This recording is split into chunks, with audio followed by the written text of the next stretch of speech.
SMT Nation, we are back. Nation, I want to discuss this topic with you here in this video.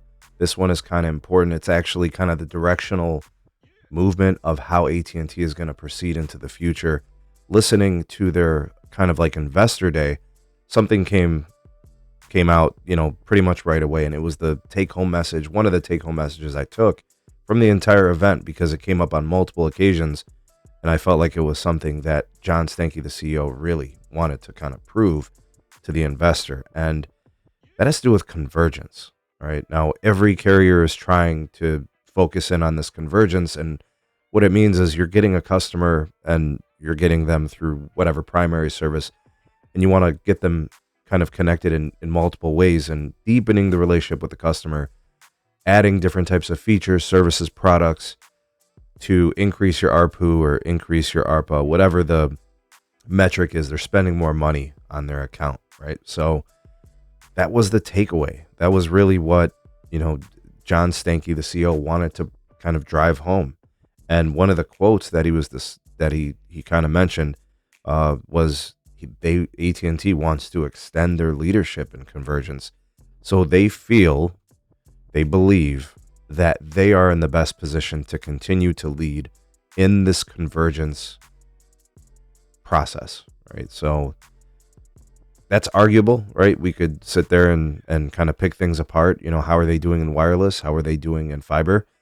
In my estimation, I think they're doing pretty damn good, right? And the way they're kind of doing this is they're doing the research, they're looking at surveys, they're looking at their NPS scores, they're looking at the data, and it's telling them, customers want to spend more money with us. They want multiple services with us.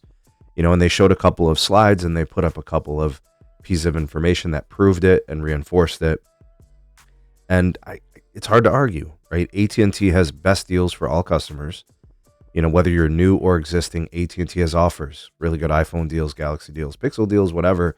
They have it all. And they're doing it for all customers, right? They don't discriminate, and you have to have the most expensive plan and you have to have the most premium plan. They don't do that. They're the only carrier, actually, that doesn't do it. So with the wireless piece, it's become very effective. We're talking about 10 million wireless customers that they've added, basically since Q2 of 2020. And they don't give out free lines. It's a little bit different for T-Mobile, who's giving a third line for free, right? So basically every customer is qualifying for free lines at T-Mobile. And that's also not even counting the legacy T-Mobile customer who may have accrued 5, 6, 7, 8 free lines over the course of, the last 10 years, over the John Leisure era and the Un-carrier deals and the insider discounts and all those. AT&T doesn't have that sort of thing, right? So, 10 million net adds since 2020 is pretty impressive. They've been growing ARPUs. People have been increasing their spend with the company. There's been upsell opportunities. All those things were mentioned. They've got industry-leading churn. So you can't really argue those things. Lots of ads, customers are staying with them. So that really does make them special in the industry, right? It makes them, for legitimate organic growth, they're actually the best, right? And the network demand has increased at AT&T, and they've found a way to continue to provide a good enough experience for the customers to where they're not leaving. The churn rate is lowest in industry. So you've got 60 to 70% in network demand growth, whether it's fixed or whether it's mobile devices, right? Whatever the case may be. One of the things that also John Stankey mentioned was they want to lead in value and performance, and they think that's going to be all that it takes to get the best customers and make the most money. They're not trying to lead in price. That's important, right? We always talk about the race to the bottom, and B talks about it all the time on the podcast, and so do my other guests, right? Do you want to compete? Do you want to have the best deals? Do you want to sell the lowest price? For a company selling at the lowest price, it's a slippery slope. Ask T-Mobile, who's trying to shed the cheap carrier moniker and is trying to sell premium plans, and they're finding it difficult to do. They never talk about, the upsell percentages because they're probably not worth mentioning. They say, we had record growth in our premium plans, but they don't provide a number because they're lying. It's really hard to sell yourself premium when for the last 10 years you sold yourself for free, giveaway, right? You were selling yourself so cheap, and all of a sudden you want to sell premium. People are like, wait a minute, your service was free a year ago, right? Like, that's tough to do, and they're working on it, and it's improving and it's getting better, but it is a real thing, and it's trouble, and they've been working through that for the last several years. They try to do it through 5G plans, devices, and all those things, and it's worked to some extent, but it's been hard, and that's a tough thing to do, but very telling, right? What AT&T told us, right? They told us they're not going to lead on price. They want to lead on value and performance, and that's the same thing that Verizon tells us too.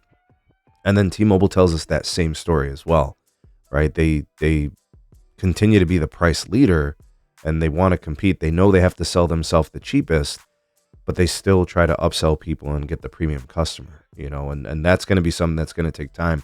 But it's interesting to see AT&T driving home the convergence piece, and I think those things are connected.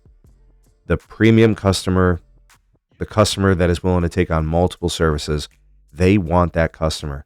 And guys, regardless of what happens with wireless, and I know that's kind of up in the air, and when the network is completed and how that's going to look, the reason why AT&T's convergence is successful is because they give great deals for wireless phones, the mobile phones, the iPhones, and their plans are priced good enough, and that any plan getting the best deals, right? It's that part, and then it's the fact that they have fiber in a lot of places, right? 26, 27, 28, 29 million passings. They're going to end up at 50 million passings, right? Story from Jeff. I'll link that for you guys to follow. But that's going to be the piece that this brings us all together. It's the fact that they're going to offer 50 million passings, their fiber service, and they're going to give people the best phone deals. And it looks like that's going to continue. I think John Stankey said, that phone thing works for them, right? They lock people in for 3 years. They get the money back on the service, and they look to lock them up into the home broadband piece as well, right?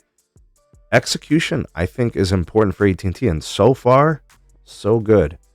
We can question the wireless build, but in my estimation, I think they're doing all right. I think the phone deal with the fiber piece, home broadband solution being tied together and converged, I think AT&T's onto something, and I think there should be pedal to the metal in this direction, and it's been working so far. But what do you guys think? What do you think of AT&T's approach?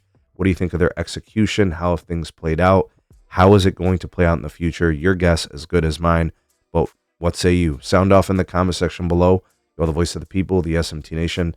Let your voice be heard. Please do like and share this video. Subscribe if it's your first time here, and we'll see you all in the next one. Peace.